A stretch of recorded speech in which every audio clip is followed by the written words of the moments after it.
Boa noite. Depois de um tempo afastado aqui, menos tempo do que quando a gente fala isso, já tem um tempo afastado, mas mais tempo do que eu costumo. Eu recentemente estava sendo pai mais uma vez, então estava nessa etapa da minha vida, por isso me afastei um pouquinho aqui. Não sei se 1 ou 2 semanas fiquei fora, sem fazer as lives de segunda-feira. E agora, fala Henrique, fala Fátima, tudo bom? E hoje estou voltando falando de um tema muito interessante. Provavelmente não tem uma relação direta. Valeu, Ale, obrigado, minha querida.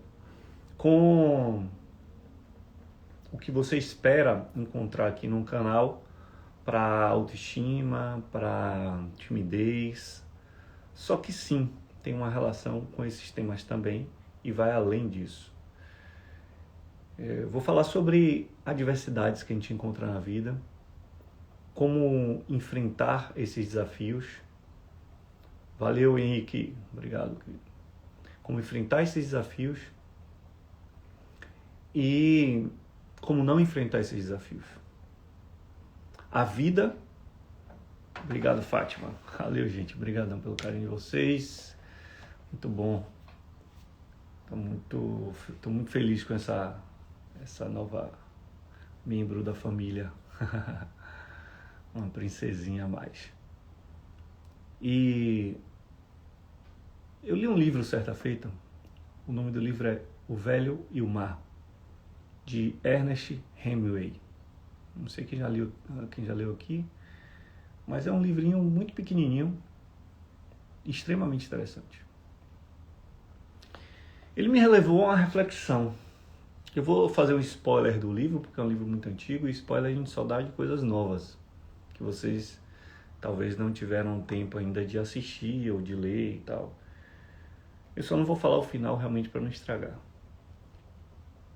Não sei se eu não vou falar o final, porque se eu não falar o final, talvez perca o sentido. Fala de um pescador. O velho é um pescador. Tem uma amizade muito grande com um garoto que pesca com ele. Certa feita, o garoto não foi pescar com ele. O velho já estava há vários dias sem pescar nenhum peixe. Nenhum peixe. Saía, voltava com a rede vazia, saía, voltava com a rede vazia. E nesse dia que o jovem estava um pouco doente, ele saiu para o mar. Depois de tantos e tantos e tantos dias sem pescar nenhum peixe, ele sente que na sua rede tem um peixe. Mas não era um peixe qualquer. Era um peixe muito grande. Era um peixe enorme. Muito grande. E o velho tinha uma virtude. Esse velho tinha uma virtude. A virtude desse velho é que ele era muito forte. Não só fisicamente, mas principalmente uma força psicológica, uma resistência muito grande. E quando ele viu que aquele peixe era forte, eu não entendo muito de mar, gente, mas eu gostava muito de um programa na TV que passava no SBT, se não me engano, domingo de manhã, tenho quase certeza, domingo bem de manhã cedo. Aprendi a ver com meu pai, depois continuei vindo sozinho quando acordava de manhã cedo no domingo, que era o Pesca e Companhia. Não sei quem já viu esse programa, um programa muito legal de pescador que ia para um rio, geralmente rio, acho que eu nunca vi no mar, e que ele pescava os peixes, depois ele devolvia. A onda dele era mostrar a pesca. E apesar de nunca ter pescado, nem nunca ter me interessado em fazê-lo, o programa era muito legal, eu gostava de ver. E eu lembro que nesse programa ele falava de cansar o peixe. O que é esse cansar o peixe? Principalmente peixes mais fortes.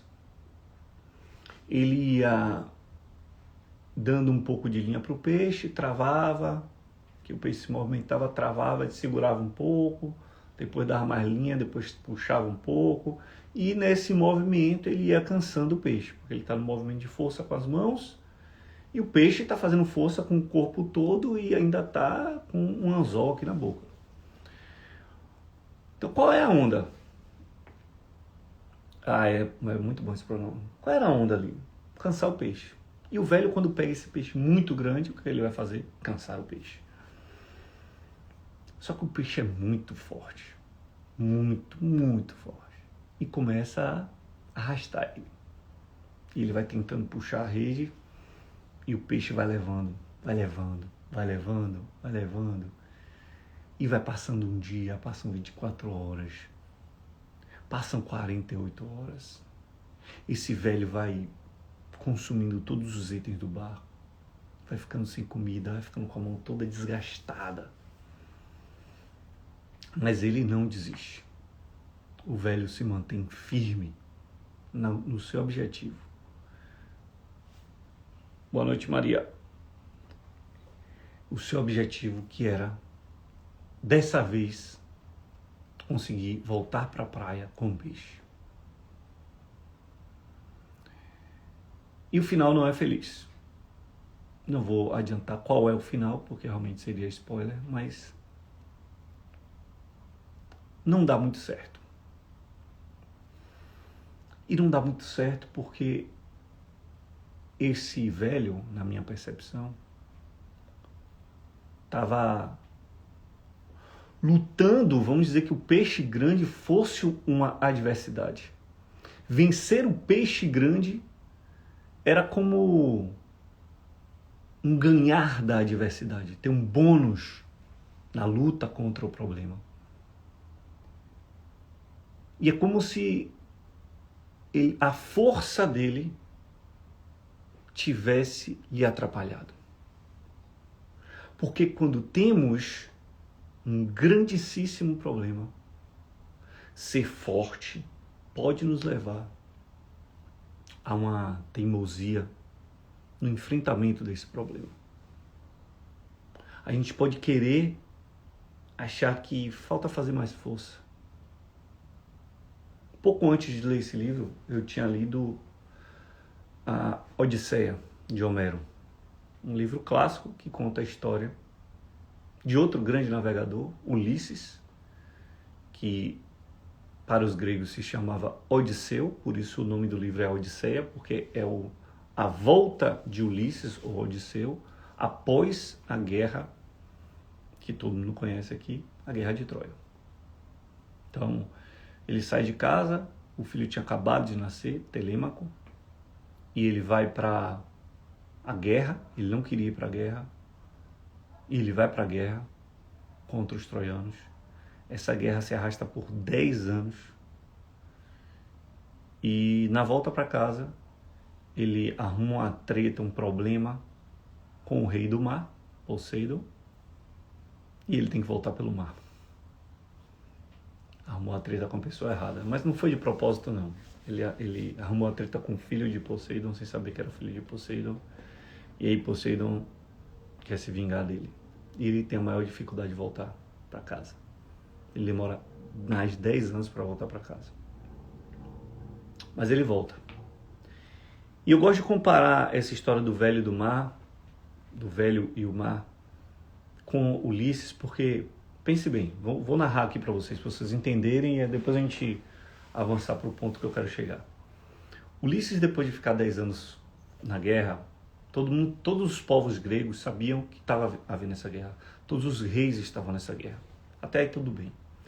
Só que na volta para casa, a única tripulação que não chega é a tripulação de Ítaca, a terra de Ulisses. Todos os demais chegam. Todos os povos chegam. Menos Ulisses e sua tripulação, seus guerreiros. E isso vai demorando 1 ano, 2 anos, 3 anos, 4 anos, 5 anos, 6 anos. E nos últimos anos, o que vai acontecendo é que os poderosos da ilha de Ítaca começam a pressionar Penélope, a esposa de Ulisses, para que ela se case e que um novo rei reine sobre aquilo tudo. E eles ocupam o palácio. Então, vários poderosos ocupam e falam, ó, a gente só vai sair daqui quando você se decidir com quem vai casar. E nesse interim, o sogro dela, o pai de Ulisses, morre. E ela inventa uma estratégia.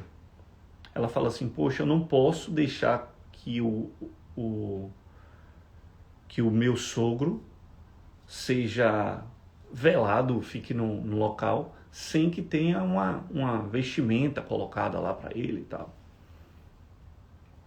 Então eu preciso costurar uma vestimenta aqui. E ela costura, e aí ela tem uma sacada de, poxa, eu vou usar a estratégia de costurar algo e descosturar esse algo, e nunca vou acabar essa costura para que eu não me case. E eu espere Ulisses, que era uma esposa muito devota. E ela usa essa estratégia, ela fala, pô gente, preciso construir essa coxa aqui, quando eu acabar de construir essa mortalha, essa coxa aqui, eu vou escolher um de vocês. Mas aí o palácio começa a virar uma zona. 10 anos depois, como eu falei, Ulisses, depois de várias adversidades, não vou contar aqui que não é o caso que eu quero trazer é esse final, Ulisses chega na ilha. E ele chega disfarçado de mendigo. Por quê? Porque logo ao chegar, ele é informado por Atena, a deusa da sabedoria, que ele precisava se disfarçar, porque estavam várias pessoas do seu reino, vários poderosos, dentro do palácio, pressionando sua esposa, desfazendo, dormindo com as criadas, desfazendo do seu filho Telêmaco, aprontando horrores. E ele fala assim, cara, não, aí a Atena fala assim, vai disfarçado. E ele vai disfarçado de mendigo e começa a ver tudo aquilo acontecendo. Um desmando. Imagine um rei chegar no seu palácio e tá uma zona, todo mundo fazendo o que queria. Os caras sem respeito nenhum a nada. Ele, naquele momento, podia olhar aquela adversidade, aquele grande problema que ele estava vivendo, e usar a força. A força tem seu lugar no enfrentamento da adversidade. Mas antes da força entrar em cena, tem que entrar em cena a inteligência. E Ulisses era o herói mais inteligente que existe na cultura greco-romana, na cultura grega. E o que ele faz? Primeiro ele analisa o cenário. Então ele se finge de mendigo. Até tem uma cena muito linda, assim, o cachorro dele reconhece ele. E chega perto dele, cheira e fica balançando o rabo e morre um pouquinho depois. É muito linda essa cena. O cachorro já bem velhinho, né, obviamente, 20 anos depois. E ele olha a cena, ele entende tudo o que está acontecendo, ele monta o plano, ele monta a estratégia e no final ele usa a força. E acaba com a vida de todos aqueles meliantes que estavam tentando tomar o seu reino. Todos aqueles meliantes. Todos. Eram vários.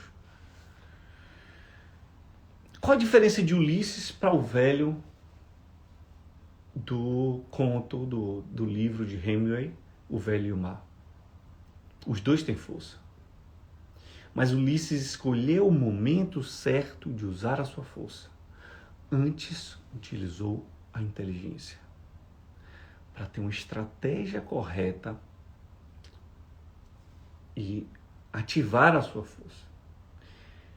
Eu não sei que adversidade você está vivendo na sua vida. Mas eu sei que duas coisas vão atrapalhar você. Excesso de força. 3 coisas. Excesso de força. Falta de força. E falta de priorização da inteligência.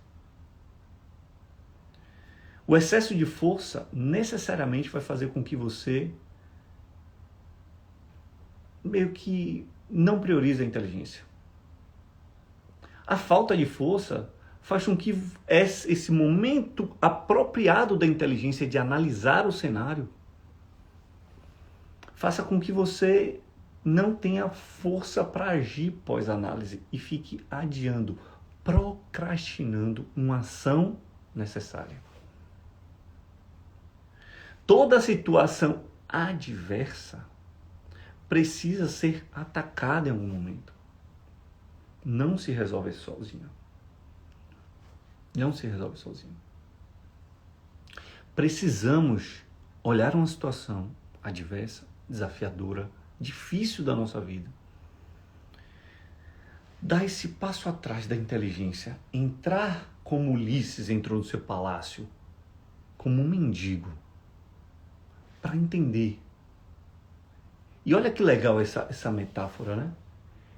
É um problema que está no seu palácio, beleza? E você entra como um mendigo. Vamos pegar a metáfora da parada?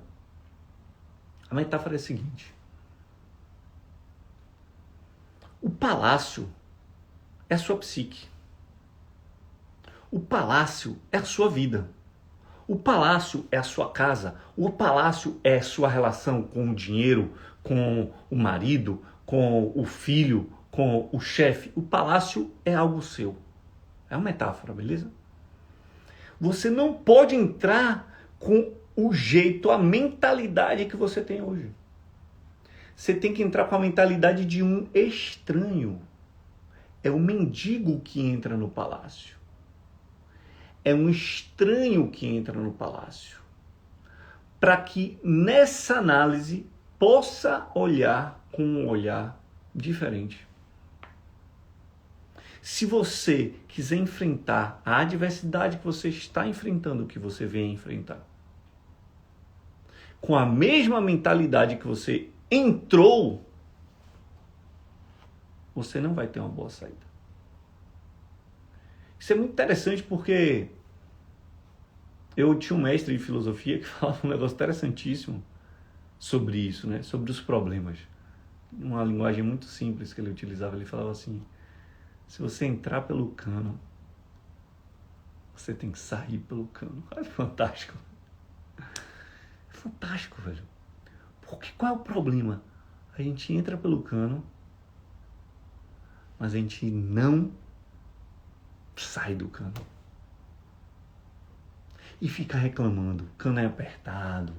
Meu Deus, por que eu entrei nesse cano? Caramba, será que eu vou ter ar para respirar nesse cano? Sendo que houve uma força que me impulsionou para entrar no cano. O cano é metáfora para o problema aí, tá? Para a adversidade que você está vivendo. Houve uma força. E haverá necessariamente uma força para frente, para me tirar desse problema.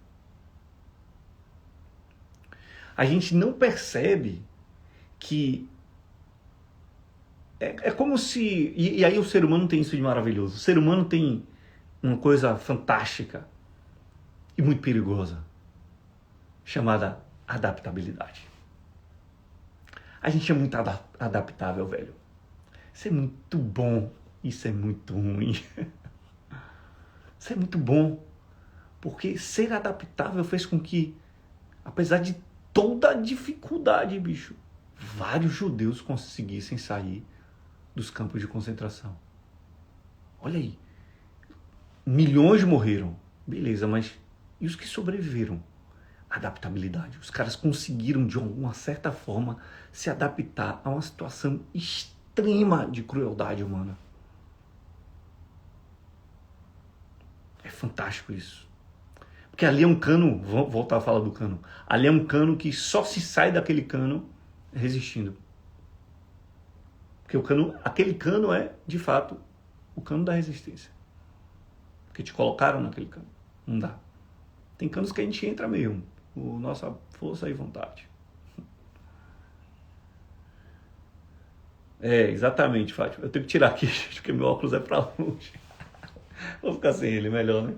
Eu consigo ver os comentários. Porque eu já tava com ele, acabei... Algumas lives eu faço sem ele. E dá certo, outras eu tenho que fazer com ele, porque tá mais distante. Mas hoje tá perto aqui. Então, a adaptabilidade é um grande problema e uma grande solução para o ser humano. É a solução quando não há outro meio, como é o caso do campo de concentração, a não ser se adaptar. É problema quando há outro meio, que é analisar o problema e agir com força para superar esse problema, mas a gente está meio que confortável. Mesmo estando desconfortável, se é que você me entende, você vai ver uma situação dessa. Você já viu uma situação dessa? Um conforto desconfortável. Vai ficando. Ai, doeu um pouquinho, incomodou um pouco, mas... Rapaz, vou trocar o incômodo certo pelo duvidoso, é? Porque a nossa mente escassa verifica que a situação fora do cano é similar a dentro do cano. Então, eu entrei pelo cano e penso, caramba, se eu sair desse cano, eu vou entrar em outro cano. E esse cano, pelo menos, já conheço. Não tem um cheiro muito legal, é um pouco apertado, é um pouco escuro, é um pouco úmido. Mas esse é meu cano. O cano que eu conheço. O de lá de fora eu não conheço. E aí é muito louco isso, porque é a mente da escassez que nos diz, fique, mesmo estando ruim.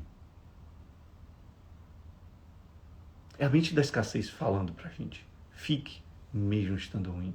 E não, volte e seja um Ulisses. Analise esse cano com outro olhar. Não com o olhar do problema, como Fátima colocou aqui, mas com outro olhar. Como se fosse um estranho. Como se fosse esse mendigo que entra no seu próprio palácio. É um mendigo entrando no palácio. Olha aí que coisa legal. Ninguém pode ter uma visão mais diferente do que a visão de um mendigo. Então, o rei e o mendigo é quase que fossem os opostos, do ponto de vista de visão acerca daquela situação. Ele se coloca como um mendigo, para ser olhado também de maneira diferente. E para olhar de maneira mais fria, distante. O velho não. Ele arrasta o peixe com força. Ele quase morre de fome. Ele quase desmaia. Ele estraga suas mãos. E ele chega... É um livro, vou ter que contar para vocês. E ele chega com e sem o peixe. Aí eu vou deixar para vocês entenderem depois. Ele chega com e sem o peixe, mas ele não consegue o objetivo dele. Não vou contar esse final não. Ele não consegue o objetivo dele, que é voltar com um peixe. Porque ele colocou a força na frente da inteligência. Então, se você está com um grande problema, a pior coisa que você pode ter é muita força. Porque você vai querer ou resistir ao problema, sou forte, eu entro, ou querer quebrar o problema sem entender o problema. Mas, em geral, a resistência é o problema. Eu vou resistir. Eu sou forte. A vida pede abnegação. Eu sou estoico. Eu sou um cristão. Cristo disse que a gente ia sofrer, que aqui a vida era a espada. Sabe? E aí eu coloco alguma filosofia, alguma ideologia na minha cabeça de que o sofrimento é o caminho. O sofrimento é o caminho. E que eu sou forte, eu sou resistente, eu tenho que sofrer. Mas não é o sofrimento é o caminho. A dor é o caminho.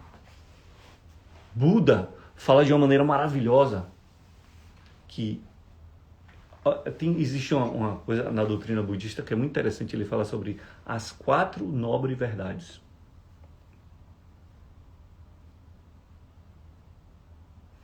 Sabe qual é a primeira nobre verdade? Sobre a existência da dor. Buda fala assim, estar vivo é sentir dor.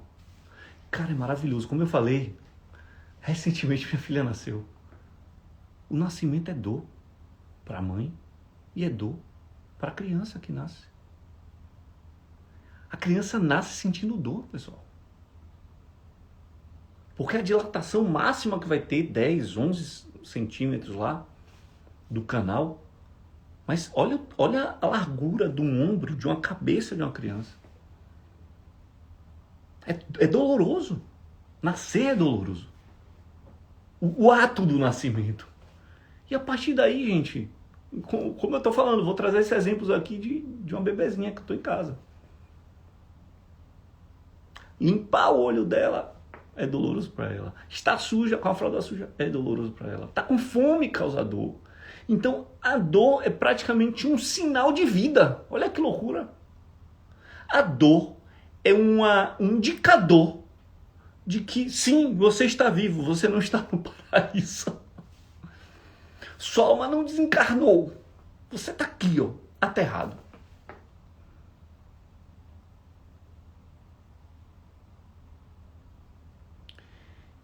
Mas há uma forma de viver sem a dor. Te atormentar. Não sem a dor, mas sem a dor te atormentar. E Buda traz essa fórmula maravilhosa. Ele fala que a maneira da gente viver sem tormento é só uma. A fórmula é bem simples. Na verdade, nem é uma fórmula, é uma palavra. Desapego. Desapego. Porque ele vai trazer o óctuplo caminho, que é um caminho basicamente de retas opiniões, retos pensamentos, retas ações, retos sentimentos. E aí ele vai. E por que eu vou agir de maneira reta? De maneira justa? Ele fala que só há um modo de agirmos que é um modo reto, que é com desapego. Agir sem apego ao fruto. Ele fala que quando a gente age apegado ao fruto, o de Buda é Dhammapada, com DH e 2 Ds, acho, no final. Quando a gente age apegado ao fruto, a gente já está sofrendo. E aí ele fala assim, você sofre quando não tem, você sofre para conquistar, você sofre... o outro é o velho mar. Você sofre quando não tem, você sofre para conquistar, você sofre quando tem achando que pode perder. Olha que loucura, olha como é. E aí você vai sofrer, e só tem uma forma de sair desse sofrimento. Agir pelo que é correto, independentemente do que venha acontecer. E é muito difícil isso. É muito difícil isso. Temos uma grande tendência de ter uma ação lastreada, pautada, internamente. Pode ir lá, internamente no seu âmago tem o que eu vou ganhar com isso. Yang, eu distribuo sopa para os mendigos na rua. Você está falando que minha ação tem um interesse? Tem. Vá lá no fundo da sua alma. Yang, eu nem posto no Instagram quando eu vou. Não estou falando disso, não. Vá no fundo da sua alma. Vá. Vá no fundo da sua alma. Yang, eu ligo todo dia para minha mãe. Eu nem gosto disso porque atrapalha a minha rotina e tal. Você está dizendo que eu faço isso com interesse? Vá no fundo da sua alma. Tem algum apego aí, tem alguma necessidade aí sua que você está buscando. Existe isso dentro da sua alma. E você só vai ser livre quando suas ações não buscarem resultado. Quando você agir porque tem que agir. Essa máxima de Buda lembra muito uma historinha interessante que tem. Dizem que o avô estava indo com seu netinho numa banca de revista. Chegando lá nessa banca de revista, ele falou, bom dia, para o dono da banca. O dono da banca não respondeu. Ele falou, quanto é isso aqui? Ou me deu o jornal. O dono da banca deu o jornal, recebeu o dinheiro, foi embora. O garoto olhou aquilo e falou, achou interessante, meio estranho. E o garoto foi outras vezes com o avô. E isso se repetiu. O avô super empolgado, bom dia! E o outro cara não respondia nada. E aí, certa feita, o garoto não se deu com aquilo. E na saída da banquinha, ele olha pro avô e pergunta, meu avô, porque todo dia você fala com a maior empolgação com esse cara, o cara nem te responde. Ao que o velho responde para ele, pro garoto, meu filho, Se eu passar a agir como ele age comigo, eu estou deixando que ele modifique o meu jeito de ser. Percebe aí essa visão de fazer o que se deve fazer independente do retorno ou da expectativa de retorno? E olha como isso é maravilhoso. Vamos lá, voltar agora para as adversidades, né? Porque muitas vezes a gente entra num problema e a gente não consegue sair desse problema. Muitas vezes esses problemas que a gente vive, e eu até vou mergulhar aqui, problemas de relacionamento que vivemos, é porque nós, de fato, estamos agindo buscando o reconhecimento do outro. A gente não tem uma reflexão profunda sobre nós mesmos, quem somos, o que queremos na vida, qual a forma correta da gente agir para nós, de acordo com o que acreditamos. E aí essa necessidade recorrente de validação externa, de será que eu estou indo bem, será que é isso mesmo e tal, às vezes pulverizada, eu quero muitas pessoas me aprovando, ou em cada contexto uma pessoa me aprovando, às vezes direcionada, se fulano disser que está tudo bem, é porque está tudo bem. Se fulano achar que eu não agi bem, eu não devo ter agido bem. Então, quando isso está acontecendo, esse excesso de necessidade de validação, nossa ação será necessariamente focada no retorno.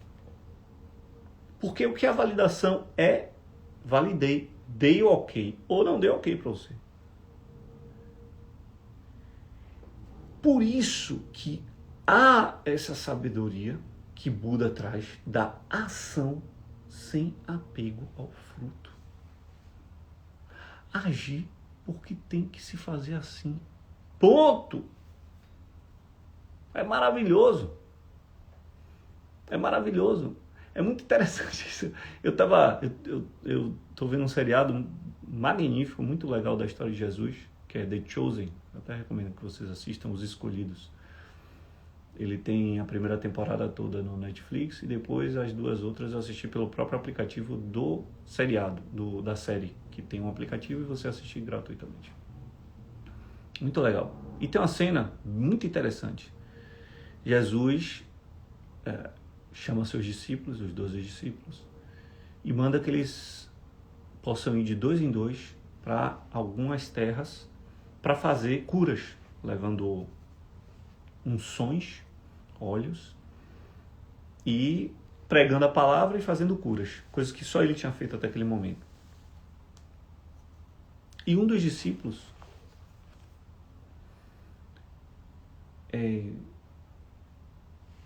Tiago, porque tem 2 Tiagos lá, o Tiaguinho e o Tiagão, eu não sei como é que fica depois na história, mas lá na The Chosen, o aplicativo, o mesmo nome da série, The de os e Chosen de escolhidos.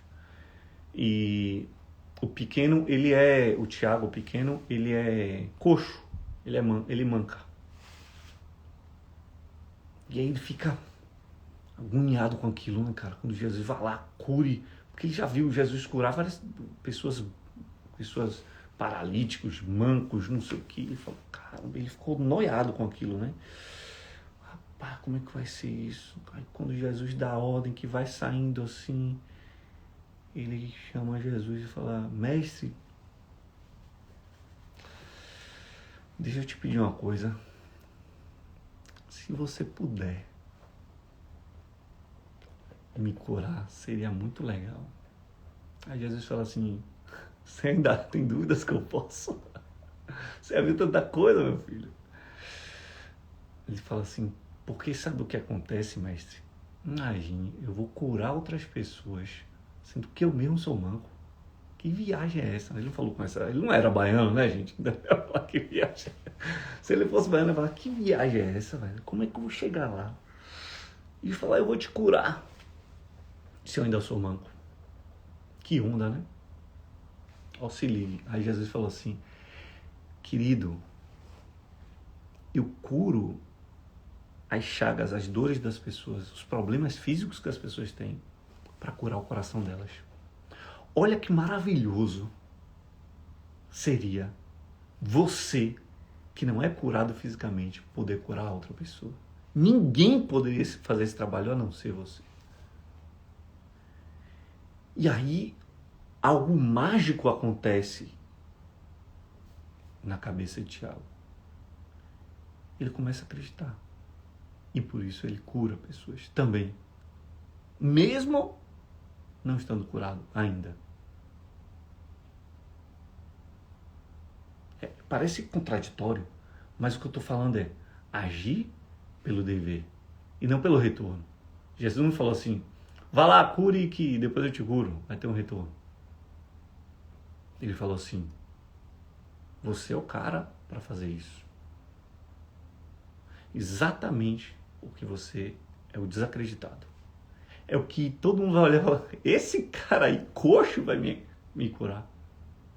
E quando você realizar isso, isso vai virar a mente das pessoas. Isso é que vai transformar as pessoas. E eu sei que seu coração já é bom. Será que nós, vivendo uma adversidade, no caso o cara era manco, coxo, tinha um problema na perna, não sei como é que a gente fala hoje em dia, vamos lá.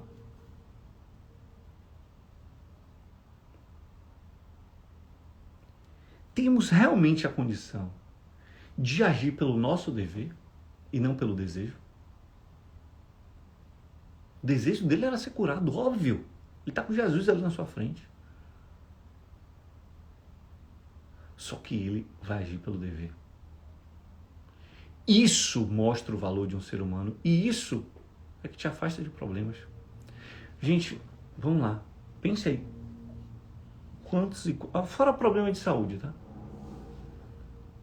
Fora problema de saúde. Quantos e quantos problemas você teve na sua vida? Talvez todos, fora problema de saúde. Porque você agiu não pelo que deveria fazer, mas pelo que sentiu vontade no momento, pelo que queria agradar cicrano, fulano, beltrano, porque o coração ficou mole, porque, sei lá, ficou com raiva e aí quis descontar. Quantos problemas você já teve? Eu também. Exatamente por conta disso. Você já parou para analisar? Todos os seus problemas criados por você, e a maioria é criado por nós, são por você não agir do modo que deveria.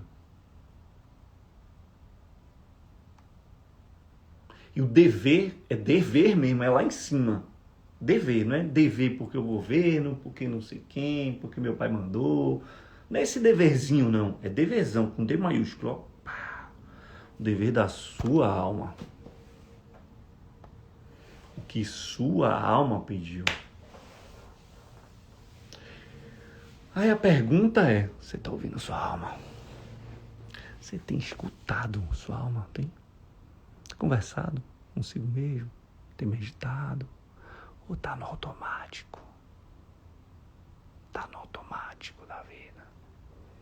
Acordou, ligou o celular, começou a mandar WhatsApp e vai seguindo o fluxo. Chegou de noite, botou o celular do lado da cama. Afinal é ele que desperta me desperta de manhã. Vou deixar ele aqui do lado. Vai dar uma consultada, demora um pouco de dormir, vê um bocado de coisa que não deveria antes de dormir, fica com a cabeça mil, cheio de problema, preocupação. E você nem sabe exatamente o que sua alma está pedindo.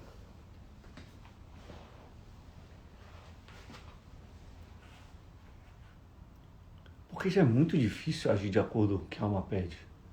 Mas sem nem saber o que ela está pedindo, pessoal, não dá.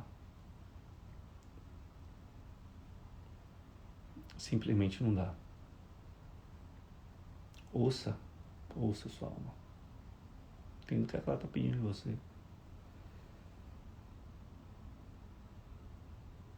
O celular é um exemplo, viu, Ali? É só um exemplo. Pode não ser celular. Muita gente tem uma vida automatizada assim.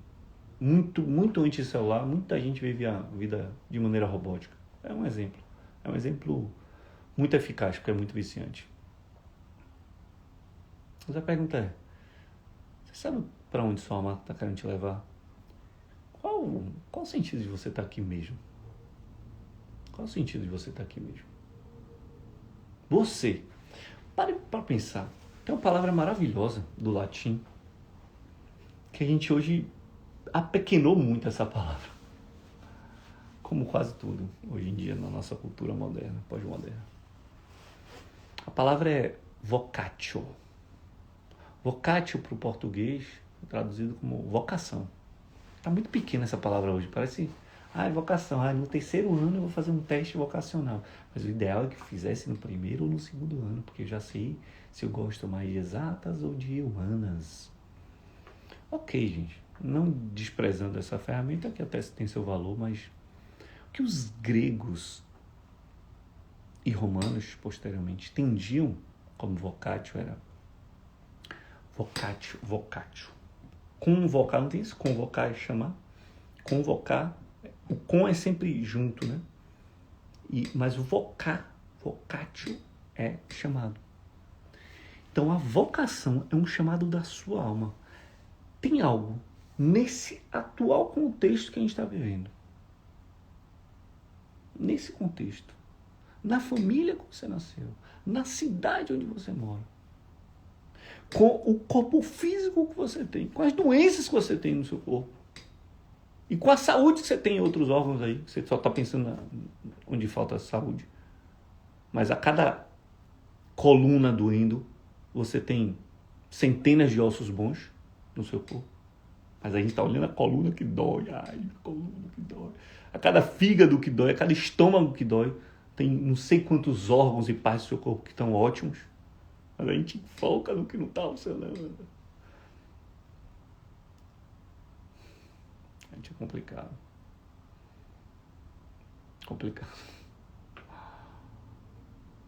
Então, a gente tem essa dificuldade de entender que nós, com essa completude toda, desse jeitinho, algo que só você pode fazer aqui, nesse momento agora. Por isso sua alma foi convocada. E a maior parte dos nossos sofrimentos é exatamente esse. A nossa alma não está se encaixando. Quando não se encaixa, pessoal, não dá, né? Deixa eu mostrar um negócio pra vocês aqui, olha que negócio massa. Eu montei esse quebra-cabeça aqui, ó, na pandemia. Tá meio... Aqui é a parede da Capela Sistina. A gente fala muito do teto da Capela... dá pra inverter, né? Peraí, vou inverter aqui. A gente fala muito do teto da Capela Sistina, mas aqui é a parede, onde tinha a missa aqui, né? E os padres ficavam aqui atrás, também pintada por Michelangelo, é a parede da Capela Sistina. E eu montei esse quebra-cabeça na pandemia. Foi o primeiro que eu montei em alguns. Só que aí depois eu moldurei, botei aqui, ficou lindo, né? Pô, bonito pra caramba, eu adoro ele. Adoro essa imagem também. Depois, olhando aqui esse quebra-cabeça, um certo dia, eu descobri que eu botei uma peça errada. Tá aqui, ó. Não sei se dá pra ver. Ela tá um pouquinho mais clara. O formato dela é quase igual. Aqui tem uma diferencinha, tá vendo? Mas ela era aqui, onde é um pouco mais claro. Não sei se dá pra ver aqui. E essa é um pouco mais escura, que deveria ser aqui, ó. Eu só vi depois de emoldurado.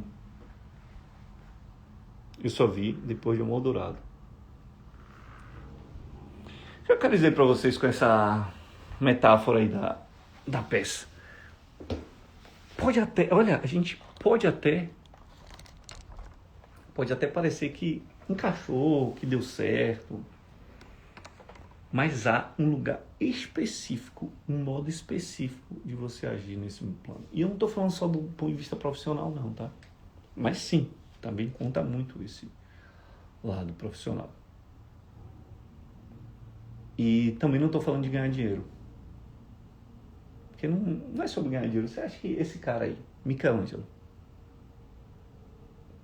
e quem quer entender um pouco da história desse cara, veja um filme, não é filme não de... Até alguns alunos aqui, ex-alunos, já indiquei esse filme, não sei se viram. E nem sei onde encontra, viu? Eu tenho ele em arquivo. O nome do filme é Crime e Castigo, ou Crime e Castigo, não. Agonia e Êxtase. Crime e Castigo é Dostoiévski. Agonia e Êxtase. Agonia e Êxtase. E vocês vão entender o que é a alma de um ser humano diferenciado. O que é esse ser humano diferenciado? Que faz porque sua alma fala, faça esse negócio, meu filho. E ele só está em paz quando está fazendo o que a alma dele pediu. Não é sobre quanto você vai ganhar, não é sobre o reconhecimento que você vai ter. Bicho, esse cara quebrou o pau com a igreja, irmão. A igreja mandou pegar ele. A igreja nessa época tinha guarda militar, era militar, ia pra guerra. Esse cara se escondeu, foi pra uma pedreira lá em Carrara, não tem mármore de Carrara, que o pessoal fala assim, esculpido e escarrado, como é cara, esculpido e escarrado, é esculpido em Carrara, né, pelo mármore ser muito perfeito.